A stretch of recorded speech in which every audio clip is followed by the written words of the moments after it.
Gaëtan du coup le Toulousain. Ça t'est déjà arrivé d'être resté bloqué dans un endroit, c'est ça l'histoire?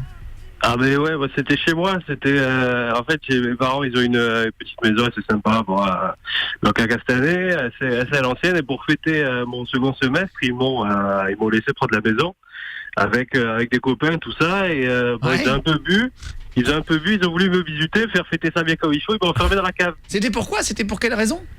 Pour mon second semestre. Pour fêter ma première année. Ah ouais d'accord, ok. Ouais. Alors moi déjà tu vois l'expression fêter mon second semestre, je l'ai pas compris. C'est comme un trimestre mais en plus long. Non mais je sais ce que c'est qu'un semestre, merci je sais dire. Mais je sais pas. J'ai pas compris pourquoi tu fêtes la deuxième partie de l'année, parce que parfois il y a des examens entre les deux. Oui c'est ça en fait, ça te coupe à chaque fois, chaque semestre. Il s'est pas fait virer, c'est bien. Oui mais j'ai raison de poser la question, parce que quand je comprends pas, je préfère poser la question. Quand le stagiaire il pose pas, parfois je lui pose des questions, je dis t'as compris de quoi on parle, il me dit non seulement c'est la merde à comprendre, en plus j'ai l'impression que ça change chaque année, tellement en ce moment c'est le bordel, tu comprends jamais. Ah c'est vrai, dans les études pour tout le monde. Beaucoup de modifs, ouais. Ah, c'est n'importe quoi, vraiment, ça change tout le temps. Enfin, donc on l'a fêté, ils nous ont laissé la baraque, on était une quinzaine de copains, et ils m'ont ils ont un peu abusé, vers 11h30 minuit, ils m'ont enfermé dans la cave, ils me disent ouais baptême, je sais pas quoi, tout ça. Une vieille cave à l'ancienne, bien, ça, je vais jamais, des araignées partout. Ouais, chez mes parents, des araignées partout, c'est là qu'on met tout le bazar, tu vois, tous les cartons. Bah la cave quoi. Ça te fait une épreuve de Fort Boyard. Et alors, attends, et donc résultat tu te retrouves dans la cave, ils t'enferment. La cave, personne n'y va, la poignée d'intérieur est rouillée et cassée. J'essaie d'ouvrir, j'y arrive pas, je commence à gueuler, eux ils gueulent de l'autre côté, mais ils font ouais, genre comme si j'étais content, tu vois. Et mais vraiment j'étais enfermé dedans quoi. J'étais complètement enfermé, j'arrivais pas à sortir, je tape sur la porte et tout pendant ça a duré quoi 2-3 heures. Ils m'ont pas laissé sortir quoi, ils étaient vraiment ils faisaient la fête de l'autre côté. Et t'es sorti à quelle heure? Ah, ils m'ont fait sortir, il devait être quoi 3h du mat. Non. Ils ont fait la fête. Alors la blague longue. Attends, est-ce que t'avais un portable pour t'éclairer dans la cave? Mais j'avais quasiment plus de batterie, j'ai fini ma batterie, il devait être 1h30. Non mais alors je vais te dire, rester 4 heures. Rester 4 heures enfermé dans une cave chez moi avec tous mes potes qui font la fête. Moi je sors, je fais la gueule mais à tout le monde. Je suis sorti, il devait être 2h, il y a la moitié qui était partie. Et celui qui m'a ouvert, il m'a dit oh putain, on t'avait oublié quoi. Il est chez moi, il m'a fini mes bières, il n'y avait plus de coca, il n'y avait plus rien, ils m'ont oublié quoi. Mais ça c'est extraordinaire comme histoire. Alors toi tu venais raconter les fois, t'étais bloqué dans un endroit, alors vas-y raconte l'histoire. Alors en fait j'ai pris en fait ça faisait 7 jours que je venais d'avoir mon permis, je devais avoir je crois que je l'ai eu à 22 ans mon permis si je me souviens bien. Donc 7 jours de permis, je prends ma petite polo toute pourrie, donc avec un collègue, on va en magasin, on achète des conneries, et en revenant, j'ai eu un peu le pied lourd. Et puis en fait, juste avant de tourner à gauche chez lui, en fait il y a une bagnole qui arrivait en face et j'ai mordu sur le bas-côté, la voiture elle a raccroché sur la route, elle a fait un tonneau en fait, elle a glissé sur le pavillon, elle a été se foutre entre 2 arbres sur la forêt juste à côté de chez lui. Ouais. Donc en fait on s'est retrouvés enfermés parce que les 2 portes elles n'arrivaient pas à s'ouvrir, c'était une 3 portes la voiture. Waouh. Donc on a dû sortir par le coffre, heureusement son frère nous a entendus de loin, enfin voilà, grosse panique dans la voiture. En plus t'es sonné par l'accident, donc là où t'en es, t'as pas intérêt à ce que la voiture prenne feu. Bah là comment tu fais?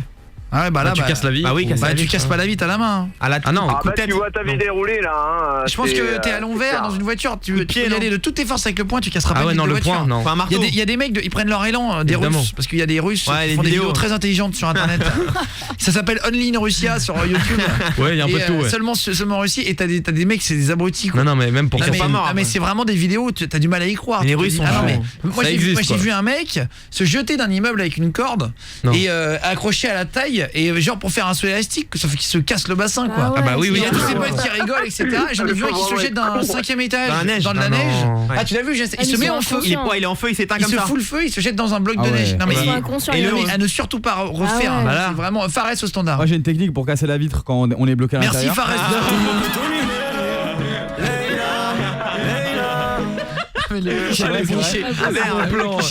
J'ai une technique pour voler une bagnole. Tu vois les fils en dessous.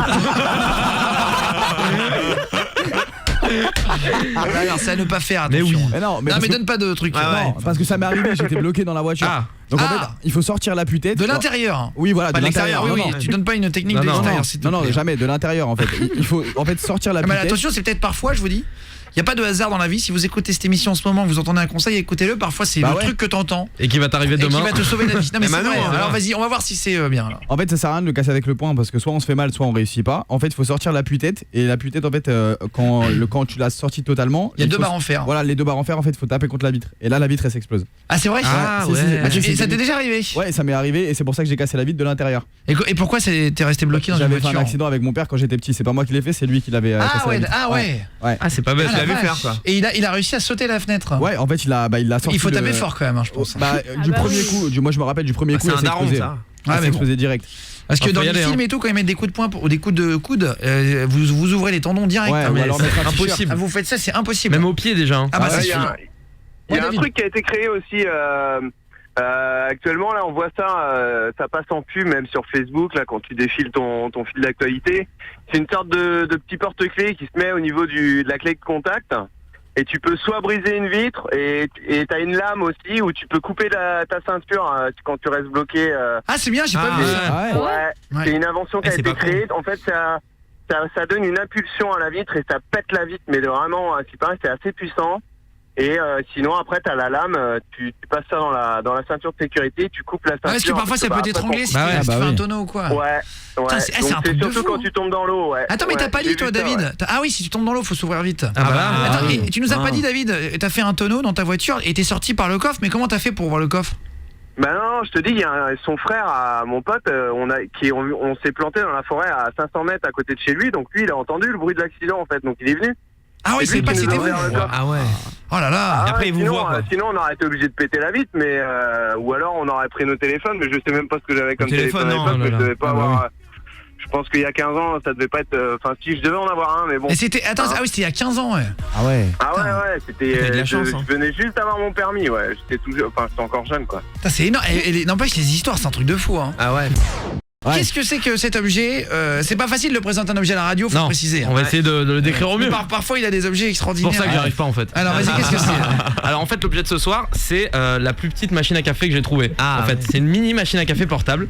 C'est cool, ça tient dans la main. Et en fait le truc c'est que tu peux faire ton café et en fait tu presses et t'as un café qui sort. Il faut juste du café moulu et de l'eau chaude. Bah c'est une cafetière.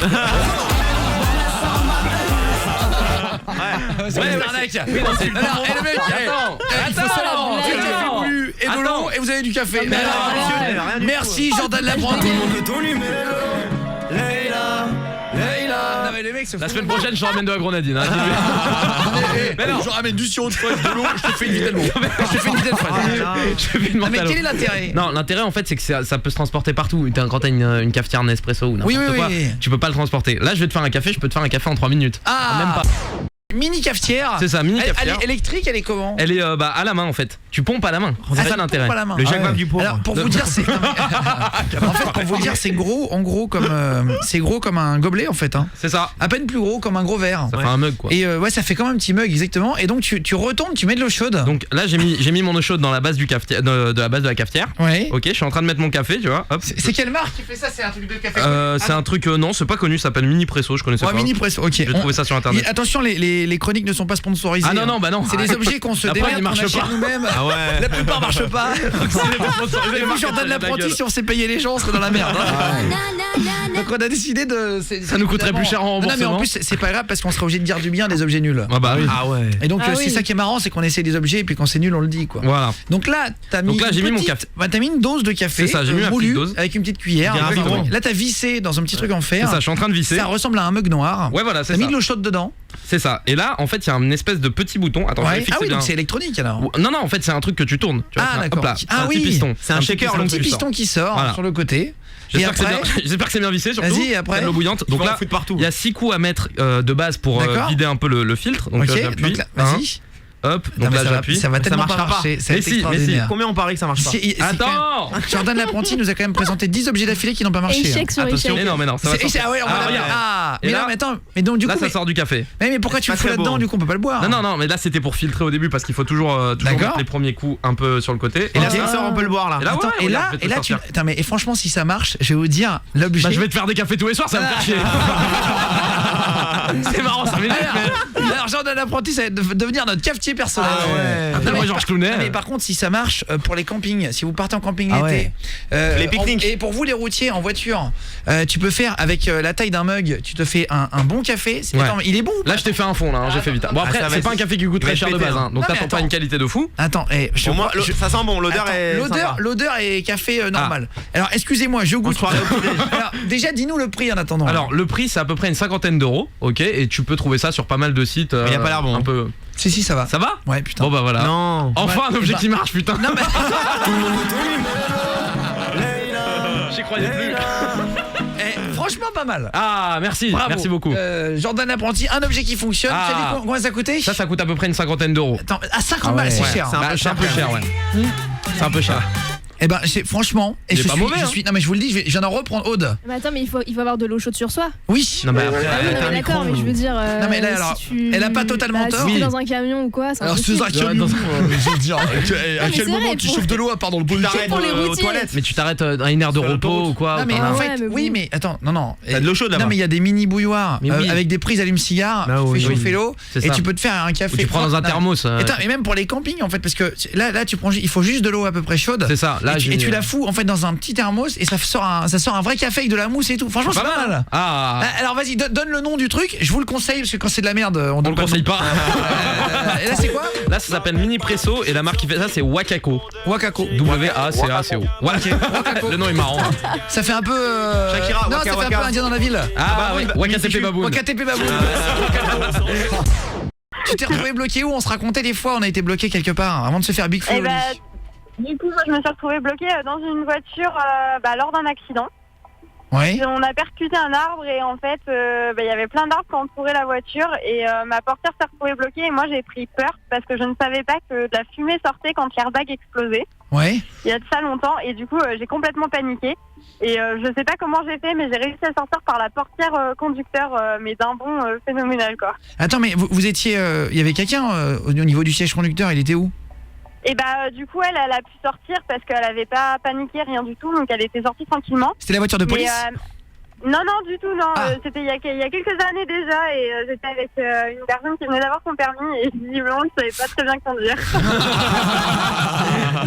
Mais là imagine t'es gendarme, t'es dans la voiture, tu tires dans la vitre. Ah bah là oui direct. T'es en forêt, tu tires en l'air pour une arme. Mais je sais même pas si ça fait péter une non parce qu'en fait on a des couteaux sur nous qui sont équipés en fait de briseurs de vitres. Ah c'est vrai? Pour ceux qui en ont en tout cas.